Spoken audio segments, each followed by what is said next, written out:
विद्यालयर पुराणा घरे छात पकड़ाक नहीं अभियोग नयागढ़ जिलापाल अभियोग कले स्थानीय सरपंच।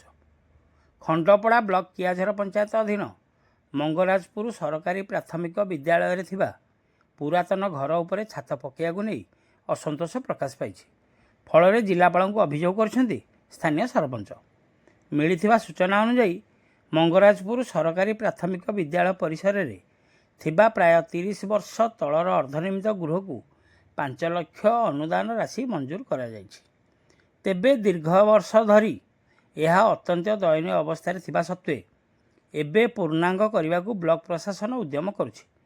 फल कामर स्थायित्व नहीं सरपंच दीपांजलि महांती प्रश्न उठाइबा सहित नयागढ़ जिलापाल को लिखित अभियोग करिसेंति। एने ब्लॉक प्रशासन सह जोगाजोग करिबारे एभली अभियोग को खंडन करने सहित पुरातन गृह को संपूर्ण जांच पर पूर्णांग निष्पत्ति नियाजाइथिबा कहिसेंति। एहिपरिकि उक्त राशि रे विद्यालयर गृहटी को संपूर्ण कराजिबा नै सूचना दियाइछि।